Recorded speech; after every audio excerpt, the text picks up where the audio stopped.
I'm joined today on the Real Relationships show by Erica Lemke-Pembroke, who has quite a story to tell. Now, Erica, you're an author, you're a sex coach, and you're a future clinical sexologist. I'm intrigued. I understand the author bit. I think I kind of understand the sex coach bit. But if you could tell me a little bit about that. What is a clinical sexologist as well, for my benefit and for the benefit of our listeners and our viewers? Tell me a little bit more about that. And I was a life coach in the past. So I became a sex coach when I was 50, which was last year, which is pretty exciting. During the pandemic, I decided to make some shifts, and it was the best time to go back to school was when, there was not a whole lot going on. So, and the clinical sexology part is basically, so sexology is basically the study about how we feel and think about the sexual things that we do in our lives. So it's just basically taking it kind of just a deep dive into really what all that entails. And, for a lot of us, we don't even really think about that until there's usually a problem, right? Or a concern that we have. So for me, it was just like this love and this desire of wanting to delve more deeply into. I think I've always loved talking about sex and sexuality, and didn't really think that there was a place for me to do that. I didn't feel like it was really a scope of practice. So I was trained as a marriage and family therapist, and then was a wellness and life coach, but everyone kept talking to me about sex, asking me questions about sex. And I thought, there's something there, and I would like to, get more information and just feel more in depth and more, just very, having the credentials to stand behind that when I'm talking about things like that. Very intimate and private things that are really important for most people. Yes, that's absolutely fascinating, and I pretty much expected that's what you were going to say. And I've got an interest in that area, which stems from my own experiences of working in the sex industry, actually. But it's what drove me to study psychology, and then pursue the sex side of it, desire and motivation. And I was fortunate, one of my professors is one of the world's leading experts on sexual desire and motivation. So absolutely fascinating subject to study, isn't it? And we could have it is. a huge conversation on there, which we don't have enough time for today. This is me wanting to learn more about you today and share your journey, if you like, with our listeners and our viewers. And you've written a book called Feel Sexy Again, or How to Feel Sexy Again. And I was interested in the early pages, I think it was the introduction of it, where you introduced us to somebody called Cherry Luminary. Yes. Could you tell me about Cherry and why she's so important and pivotal in your life? So Cherry, for me, alter ego. She is someone at a time when I think this was when I just had kids they're very little. They were very, very little. And, I grew up to be, I think I was I was a sensual person in my life. Actually didn't even have intercourse though until I was 18. So I felt that I was always the good girl and always did the right thing growing up. I definitely had that lens of sex was something that I was very intrigued about, but also very kind of afraid of. Got a lot of messages as a kid that, you don't talk about it, you don't masturbate, all of those things that were just kind of it wasn't just not okay, but it just was something that just was kind of put under the table. So I had this, as kids do, right? We have this crazy imagination about, well, what is it? But I was also very fearful. So, I went through a journey even in my young life of just being super curious, but not really willing to kind of step my toes into what that was all about until I was 18. And then growing up and getting married and, having a good relationship with my ex-husband, my then husband, I was starting to feel like, okay, these things are okay to do, but I kind of felt like I needed permission. And The cherry part really came when I was trying to like just kind of be a little bit more wild, but didn't quite know how to do that because the Erica was, who was the good girl, didn't really feel comfortable enough to have that wild side. But I'll tell you, I found that wig and I put it on and it changed everything for me. It was just like, it was when you talk about someone who has an alter ego or having that different persona, I could be whoever I wanted. Once I put that wig on, I transformed into this woman who was sexually confident and sexually vibrant and adventurous, and it opened up a huge new world for me. And she really catapulted that.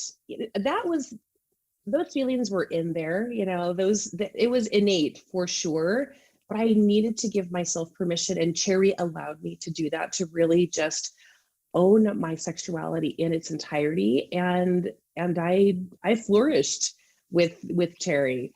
I People still call me Cherry. My very good friends still call me Cherry. I don't need to wear the pink wig anymore, although I do put it on occasionally, and I put other wigs on and all kinds of fun stuff now. But I think that was kind of that foundational part for me to start with. Really, I guess essentially is giving myself permission to really be strangely authentically who I am. But I needed to have a little bit of that mask, the veil, whatever you want to say, the wig, to allow me to open up into that. And sometimes that's what we need, isn't it? We need that key that Yes. will unlock what's going on inside. And that's why you and I both do the things we do to help people unlock those things. But I was interested to read as well, because Cherry's fantastic. What a great character. What a great way to help you bring out what's hidden beneath the mask, what's hidden within.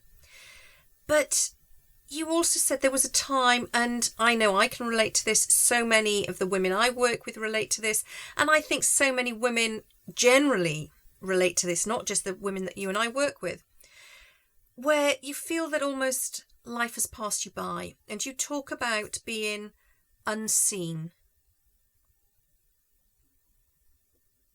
Tell me a bit more about that, if you don't mind. Absolutely. Well, and I think in relation to the book, I think the unseen part actually came probably when I was in my late 40s, mid to late 40s. And I think for us midlife women, we go through so many changes, and quite typically we are raising children. We are also, if we're in the sandwich generation, we're caring for aging parents. We have lots of stressors that seem to just inherently be built into the time of our lives, right? And I felt that everything was happening. Like the chronic stress was definitely a huge factor. And I was caring for kids and unruly teenagers. I had a father who was dying of cancer in a different state. So I was traveling back and forth to help take care of him. We had financial stresses. We had a big move. I have a son with a chronic illness. So all of those things just kept building and pushing down farther and farther. And I don't know about you, but I was raised to be a nurturer and a placater and a people pleaser. And that was my whole identity, as taking care of others. So I am still trying to take care of others, while I am way back on the burner way back there, and my health suffered for it big time. And not only that is not feeling healthy, I also just felt like that sense of, because at that time I had a really good sense of who I was, and that, sexual and sensual self, and it was non-existent. So that was really, I thought maybe I needed to be on some medication, because I thought maybe there were some depression issues that were underlying that I had no idea. And I had nothing that ever had happened to me before that I felt so despondent and helpless. And that was a really, really scary place to be for me.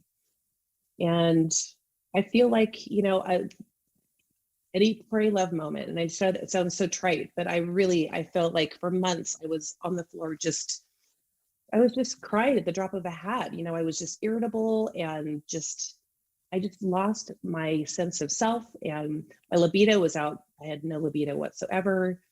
And I was like, what the hell is going on with me? It's like, I can't feel like this anymore. I know I'm a very kinesthetic person. So I'm very tapped into normally, very tapped into my, just my health, my physical health, my mental health. And I just wasn't paying attention to any of that. And I really just felt like, okay, Erica, how do you coach your clients? So I did a lot of mindset and NLP work. So really talked about, with my clients, talking about mindset shifts and how we hold on to these stories that we have, right? And we really have to change the way that we think and the way that we feel. And we have the power to do that. And that's really the only power that we have. We don't have control over anything else except for us. And literally, it was like looking in a mirror and like, get your ass up off the ground and let's change this, because this needs to happen right now. And it took me, oh gosh, 6 months, 5 or 6 months of just feeling like, and I was so foggy also. And it was like, as soon as I got myself up, I'm like, you don't have control over anything but yourself. So what are you going to do to get yourself back on track? Literally. I mean, that's really like, just having that mind, talking to myself like I would, challenging a client, like, how are you going to get out of the situation? And right then and there, I decided to call my doctor, because I had to have blood work, and I hadn't done anything for several years probably. And I found out that I had high cholesterol. Well, and I was eating like crap. I was drinking too much. I wasn't exercising. I wasn't doing all the things that I love, like dancing and working out and all of those things. But I also found out that I had literally almost zero testosterone in my body. And so I went on a path for me, advocating for our health, I think, is so important as women. And for me, my path ended up going down to check out bioidentical hormone replacement therapy. And I'm still married, even at almost 51. I am perimenopausal, haven't gone over the shift yet. So I still have estrogen, progesterone. So I'm just taking a testosterone pellet. And I will tell you what, it's changed my life. It's changed everything, that the focus, the libido, the energy. I mean, it saved me. It really did. And I am such a different person, and I am back to, I don't want to say my old self, but the youthfulness that I felt, the vitality, the vivaciousness, all of that. I feel that now. And I feel like in some ways younger than I was 15 years ago. That's absolutely wonderful. And I think as women, we tend to forget when we're taking on all of these other things externally, the caring for the children, caring for the parents, and everything else that we're taking on, we forget about ourselves. And I had goosebumps when I read in your book about you being on your bathroom floor, because I'd been through the same thing myself on my kitchen floor, and had that same moment where I came to the realization the only person that could change anything was me. And I was the only person that could control that. And recognizing, a bit like you, that I'd neglected my health and my wellness. I was drinking too much. I was eating rubbish. I wasn't exercising. And when you actually take steps to improve all of those things, it's quite incredible, the knock-on effect, isn't it? Mm-hmm. Mm. And I know for me, that's what led me to what I'm doing now. It led to the very first coaching program that I created. That's obviously been through multiple renewals since. However, I know for you, that also led to the creation of a program of 8 steps. Can you talk me through that a bit? Because it is by our own stuff that we learn, and then we apply all of the knowledge and the theory that we have gained from elsewhere to really create these strong programs to help so many others. And just for you and I to have experienced something similar on different continents, how many other women closer to each of us are going through something very, very similar right now as we're having this conversation? And it makes you realise that you're not alone. You really aren't alone, even though at that moment in time you feel that you are absolutely on your own. Nobody else out there has any idea what you're going through. But there is always somebody else going through something very, very similar. So talk to me, Erica, about those 8 steps, those moments, if you like, that helped you regain, Erica? Well, and I want to preface this because we don't give ourselves permission very often these days, right? We are so apt to just, again, this culture of giving, just giving of ourselves. I mean, I think I wrote in the book about, put your mask on first before helping others, right? Because we are so, and I'm not just saying moms, because, I don't think it's just moms, but I do think primarily women, we are conditioned, especially as young people, especially in our generation, that this was what we were supposed to do, right? We're not supposed to rock the boat. We're supposed to kind of just stay in the lane and do the things that, that we're asked of, and to go against that and to really think about what do I really want? I think that now, especially this time in my life, at least, I have no qualms about telling people what I want, asking for what I want, and maybe even more importantly, the asking, I think, is so important, because how often are you willing to offer help to a friend or just anyone, my God, for a stranger? But if we were to ask for help ourselves, we can do it, right? We've got it. Or we seem as feeling weak. This is the weakness to ask for help. And I just strongly, I scream it from the rooftops that I think the strongest thing that we can do is to ask for the help that we need, because then that's going to set us on a path to actually create change for ourselves, because we can't do it by ourselves. We'll just stay in our loop, just keep it going, right? Over and over and over again. So stepping out of that comfort, right? I think we are afraid to do something differently, because as humans, we don't like the unknown. We'd rather stay in something that's completely dysfunctional, doesn't even serve us well, but we can set our clock to it. We know it inherently, right? So we are willing to stay in something, any kind of relationship or situation, because we're afraid of what's out there. And just, it's taken me so long to get to that point where I'm like, I don't effing care if because I think the other thing is that we're afraid of how people are going to perceive us, right? That we are going to be judged, that we're going to be abandoned, that we're going to be unloved, you name it. So we have all of these things internally that we just keep kind of locked in ourselves. And if we can just love ourselves, know that we're worthy, know that we're capable of anything. And guess what? What is the worst thing that we can do if we try? Guess what? We fail, and failing is just learning and growth. And it basically tells us, okay, that didn't work out. Let's go on to the next thing. So that was a long story to get to that. But I think what's important is laying that foundation to be able to say, what do I want? And I am worthy of what I want, what I desire. And I think the deserving is so, I just don't think enough of us feel deserving of our pleasure, of I mean, my goodness, of happiness sometimes, right? We'll give it to everybody else, but what about for ourselves? What about for ourselves? So, so starting on this path of feeling deserving, just even knowing what does sexy mean? I mean, sexy for me is confidence. I mean, we can get into sexy can be all these things about, I mean, sometimes the sexiest thing, I can be in the baggiest clothes, not showing any skin whatsoever, and I walk into a room and I'm feeling good about myself. That's sexy. You don't have to wear you don't have to have the cleavage popping up to here and the stilettos. That's fun too, and I love doing that as well.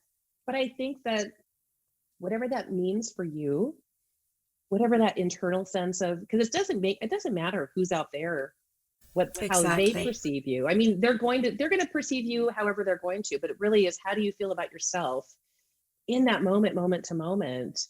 That's what sexy is to me.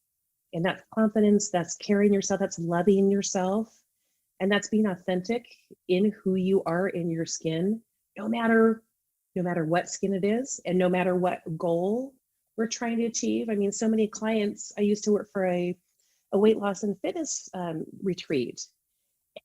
These people are here to lose weight and to make habit changes and all of those types of things. So teaching them about loving themselves right now, not when I lose those 10 pounds, not when I get that job or get the guy or the girl, but right now. How do you feel about yourself right now when you're looking toward that goal? Because then you're going to have that self-love all along the way, step after step. And when you do attain that goal, you will already have everything you need inside. And I think that is really one of the lessons, I think, above all else, is we really have to just start loving ourselves from where we are in this moment. That's wonderful. And I know that is one of the hardest things we will ever ask of ourselves and of our clients. And a bit like you, I have a step in my program, which is called Step Into Selfish. And hey, guess what? It's the part of the program that everybody really struggles with, because we don't give ourselves that permission. We don't give ourselves that time just to discover who we are, what it is that makes us tick, what it is we want, and to be happy with where we're at right now. It's just so good to hear you just reinforce that message, Erica. I can't tell you. It's absolutely wonderful. And I'm sat here feeling as if we're almost kindred spirits. There are so many similarities in what we are doing. And I'm thinking, am I sure you haven't done my program and just rewritten it? Because we have got so many similarities. It's just wonderful. Absolutely wonderful to hear. And as I said, reading your book, there were so many moments where I thought, oh my goodness, that could have been me. Which just shows that we are not alone in whatever we are going through in this world. We're not alone in the challenges to fix whatever it is we want to fix. We are not alone. And there are always people out there like you, like myself, who have been there and done it. We've made those mistakes. And in what we're doing is sharing the benefit of our wisdom and our training and our experience so that others don't have to. And I think that is absolutely wonderful. Erica, I can't believe that we have been talking for as long as we have already. I feel like I could talk to you for hours upon hours. We just need to do a part 2, a series or something. Well, that's what I'm thinking maybe we need to do. But in the meantime, for all of those women out there who are thinking, I really relate to what Erica is saying, I really need to find out more about her, where can they find out details of you? Where can they get hold of your book? Absolutely. Well, thank you so much. Well, probably the best way is to go to my website, which is feelsexyagain.com, which is the name of the title of my book. And I would love people to email me and reach out, because part of this for me is just connection. The book I'm a first-time author, and I've learned so much from this experience. But the biggest thing for me is when someone reaches out and just says, I resonated with you, or this is my, I feel so similar. So when you were speaking in that way of that connection, like that's what gets my juices flowing. So I would love for people to email and just reach out and tell me about themselves and their stories and how they resonate. And that's Erica at feelsexyagain.com. And I'm also on Twitter and Instagram at the Erica Lemke. That's fantastic. And I will put all of those details in the show notes so that anybody who wants to can get hold of you. Erica, thank you so much for spending your time with me today. I really do appreciate it.